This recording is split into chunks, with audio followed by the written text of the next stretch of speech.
തിരുവനന്തപുരത്ത് നിങ്ങളുടെ കയ്യിൽ ആക്രി സാധനങ്ങൾ ഉണ്ടെങ്കിൽ www.scrapset.com എന്ന വെബ്സൈറ്റിൽ ഉടനെ തന്നെ ബുക്ക് ചെയ്യുക. ഹലോ ഫ്രണ്ട്സ്, ഇന്നത്തെ വീഡിയോ ഒരു ക്രൂയിസ് ഷിപ്പുമായിട്ട് ബന്ധപ്പെട്ട് ലോകം വളരെയധികം ചർച്ച ചെയ്യുന്നൊരു വിഷയമാണ് ഈ ഹാൻഡ വൈറസ്. അതായത് പല ആളുകളും ഭീതിയോടുകൂടി ഇത് മറ്റൊരു ലോക്ക്ഡൗണിന് ഇടവരുത്തും, അല്ലെങ്കിൽ ലോകം വീണ്ടും ക്വാറന്റൈനിലോട്ട് പോകുന്നു, ഇത് കോവിഡ് 2.0 ആണ്. അങ്ങനെ ഒരു സൈഡിൽ ഭീതിയുടെ കാര്യങ്ങൾ പറഞ്ഞ് അല്ലെങ്കിൽ ഭീതിയുടെ പേരിൽ ആളുകൾ പരിഭ്രാന്തരായിക്കൊണ്ടിരിക്കുകയാണ്. മറു സൈഡിൽ ഇതൊരു പ്രത്യേക ഗ്രൂപ്പിൻ്റെ അജണ്ടയാണ് എന്നുള്ള പേരിൽ, അതായത് ഈ ലോകത്തുള്ള ആളുകളെ ഡീപോപ്പുലേഷൻ ചെയ്യാനെന്നൊക്കെ പേരിൽ മറ്റൊരു സൈഡിൽ ഇതുപോലെ ആളുകൾ അഭിപ്രായം പറഞ്ഞ് വരുന്നുണ്ട്. യഥാർത്ഥത്തിൽ എന്താണ് ഈ ഹാൻഡ വൈറസ്? ഈ ഹാൻഡ വൈറസ് എന്ന് പറയുന്നത് അടിസ്ഥാനപരമായിട്ട് ഒരു വൈറസ് അല്ല, അതൊരു വൈറസിൻ്റെ കുടുംബമാണ്. അപ്പോൾ ഈ വൈറസ് പ്രധാനമായിട്ട് ഈ വൈറസിൻ്റെ അടിസ്ഥാനം അല്ലെങ്കിൽ വൈറസ് എലികൾ വഴിയാണ് ഈ മനുഷ്യരിലോട്ടൊക്കെ ട്രാൻസ്ഫർ ആവാനുള്ള പ്രധാന കാരണം.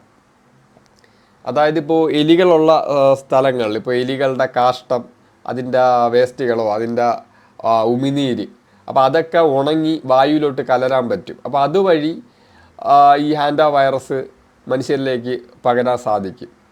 അപ്പോൾ എലികളെന്ന് പറഞ്ഞാൽ ഒരു കുലമല്ലല്ലോ, എലികൾ വ്യത്യസ്തമായിട്ടുള്ള സബ്സ്പീഷീസുകളുണ്ട്. അപ്പോൾ ചില പ്രത്യേക ഇനം എലികൾ, എസ്പെഷ്യലി അമേരിക്കയിലൊക്കെ ഉള്ള ചില എലികളിലൊക്കെയാണ് ഈ ഹാൻഡ വൈറസിൻ്റെ പ്രത്യേക ഡെല്ലി ആയിട്ടുള്ള വകഭേദങ്ങളൊക്കെ കൂടുതലായിട്ട് ക്യാരി ചെയ്യുന്നത്. എലികളുടെ ഇനത്തിനനുസരിച്ച് ഇതിൻ്റെ ക്യാരിയിങ് വ്യത്യസ്തപ്പെടാം. അപ്പോൾ ഇപ്പോൾ എക്സാമ്പിൾ, നിങ്ങളുടെ വീടുകളിലോ അല്ലെങ്കിൽ ഒരു റൂം ക്ലീൻ ചെയ്യാൻ വേണ്ടി പോകുന്നു, ആ റൂമിൽ എലികൾ താമസം ഉണ്ടായിരുന്നു, എലികളുടെ കാഷ്ടവും അതിൻ്റെ സലൈവയും അവശിഷ്ടങ്ങളൊക്കെ ഉണങ്ങി വായുവിലൂടെ കലർന്നു. ആ വായുവൊക്കെ നിങ്ങൾ ശ്വസിച്ചാൽ അതുവഴിയൊക്കെ നിങ്ങൾക്ക് വരാം. അത് നിങ്ങൾ അറിയാതെ ടച്ച് ചെയ്തു, ആ ടച്ച് ചെയ്ത കൈ കൊണ്ട് നിങ്ങൾ കണ്ണ് തിരുമ്മി, അല്ലെങ്കിൽ നിങ്ങളുടെ ശരീരത്തിൽ എന്തെങ്കിലും മുറിവുണ്ട് അവിടെ നിങ്ങൾ ടച്ച് ചെയ്തു, അല്ലെങ്കിൽ ഇത് വായിൽ തൊട്ടു, മൂക്കി തൊട്ടു, അപ്പോൾ അതുവഴിയൊക്കെ പകരാൻ സാധ്യതയുണ്ട്. ഇങ്ങനെയാണ് അടിസ്ഥാനപരമായിട്ട് ഇത് പകരുന്നത്, ഈ ഹാൻഡ വൈറസ്.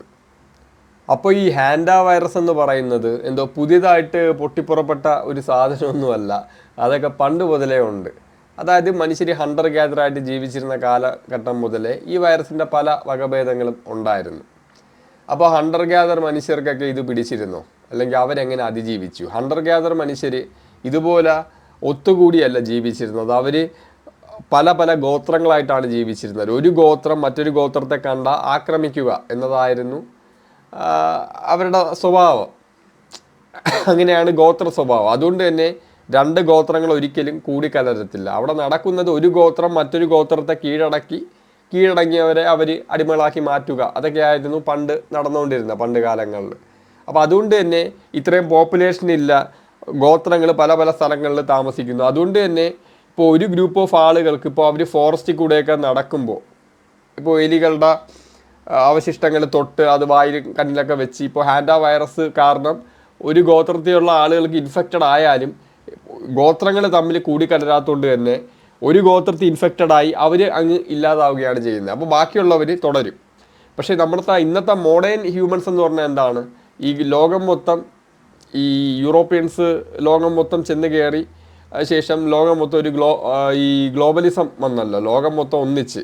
അപ്പോൾ ഫ്ലൈറ്റ് കയറിയ ആളുകൾ അങ്ങോട്ടും ഇങ്ങോട്ടൊക്കെ പോകാൻ തുടങ്ങി. അപ്പോൾ ഗോത്രത്തിൻ്റെ സാഹചര്യമല്ല, അപ്പോൾ ഒരാൾക്ക് വന്നാൽ തന്നെ ആ ലോകം മൊത്തം പകരാനുള്ള സാധ്യത ഇന്നുണ്ട്. അപ്പോൾ ഹണ്ടർ ഗ്യാദർ മനുഷ്യർ അതിജീവിച്ചത് അങ്ങനെയാണ്.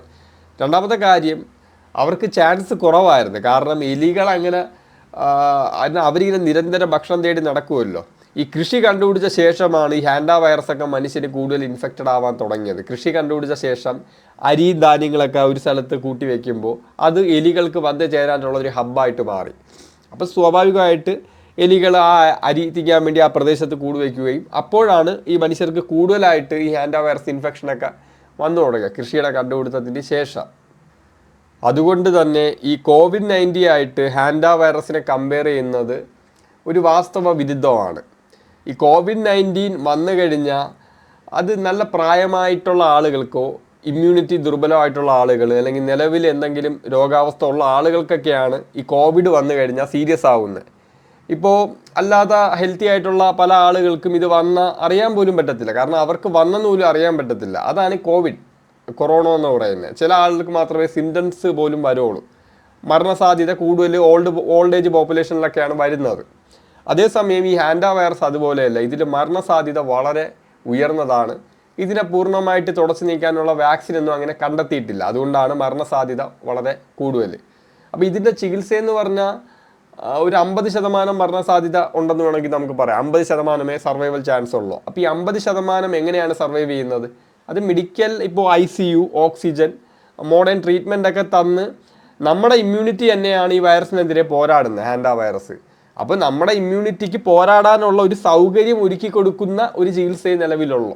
അതുകൊണ്ടാണ് ഒരു 50% പേരും ഈ ഹാൻഡ വൈറസ് ഇൻഫെക്റ്റഡ് ആയവർ മരണപ്പെട്ടു പോകുന്നത്. ബാക്കിയുള്ളവർ മാത്രം സർവൈവ് ചെയ്യും. അത് അവരുടെ സ്വന്തം ഇമ്മ്യൂണിറ്റിയുടെ കഴിവുകൊണ്ട് തന്നെയാണ് അവർ സർവൈവ് ചെയ്യുന്നത്. അല്ലാതെ എന്തെങ്കിലും മെഡിക്കൽ ട്രീറ്റ്മെൻറ്റ് കൊണ്ടൊന്നുമല്ല ഹാൻഡ വൈറസ് ബാധിച്ചവർ രക്ഷപ്പെടുന്നത്. കാരണം ഈ ട്രീറ്റ്മെൻ്റ് എന്ന് പറഞ്ഞാൽ നമ്മുടെ ഇമ്മ്യൂണിറ്റിക്ക് പ്രോപ്പറായിട്ട് വർക്കാവാനുള്ള അവസരം ഒരുക്കി കൊടുക്കുക. അതാണ് ഈ വൈറസിന് ഇൻഫെക്റ്റഡ് ആയ ചെയ്യുന്ന ട്രീറ്റ്മെൻ്റ് എന്ന് പറയുന്നത്. അതുപോലെ ഈ കൊറോണയെ അപേക്ഷിച്ചിട്ട് ഈ ഹാൻഡ വൈറസ് വളരെ വേഗത്തിൽ പകരുന്നില്ല. കൊറോണ ഭയങ്കര ഫാസ്റ്റാണ്. ഇത് പകരുമെങ്കിലും ഇത് പകരുമെന്നൊക്കെ പറയുന്നത് അതിൻ്റെ വ്യത്യസ്തമായിട്ടുള്ള വേരിയൻറ്റുകളുണ്ട്. ചില ആളുകൾ പറയുന്നു ഇത് പാൻഡമിക് ആവാനുള്ള സാധ്യത ഉണ്ടെന്ന് പറയുന്നു. മറ്റു ചിലർ പറയുന്നു കൊറോണ പോലെ ഇത് വേഗത്തിൽ പകരത്തില്ല, ഇത് പാൻഡമിക് ആവാനുള്ള സാധ്യത ഇല്ല എന്ന് പറയുന്നു.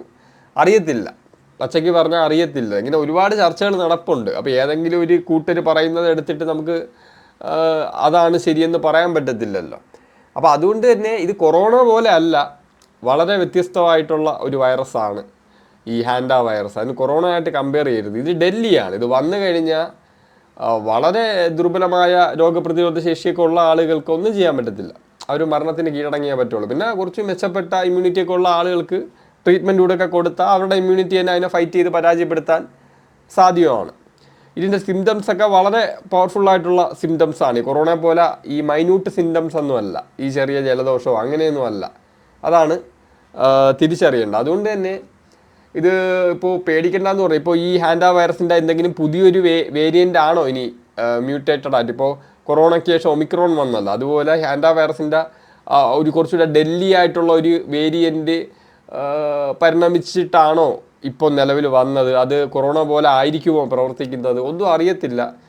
പല ചർച്ചകളും ഇപ്പോൾ ലോകത്ത് നടന്നുകൊണ്ടിരിക്കുകയാണ്. പക്ഷേ WHO പറഞ്ഞത് കൊറോണ പോലെയൊന്നും അല്ല, അങ്ങനെ പേടിക്കേണ്ട ആവശ്യമില്ല, മറ്റൊരു പാൻഡമിക് ആവാനുള്ള സാധ്യത കുറവെന്നൊക്കെയാണ് പറയുന്നത്. അതാണ് എനിക്ക് ഈ വിഷയത്തെക്കുറിച്ച് പറയാനുള്ളത്. അപ്പോൾ ഓക്കെ ഫ്രണ്ട്സ്, സീ യു. തിരുവനന്തപുരത്ത് നിങ്ങളുടെ കയ്യിൽ ആക്രി സാധനങ്ങൾ ഉണ്ടെങ്കിൽ www.scrapset.com എന്ന വെബ്സൈറ്റിൽ ഉടനെ തന്നെ ബുക്ക് ചെയ്യുക.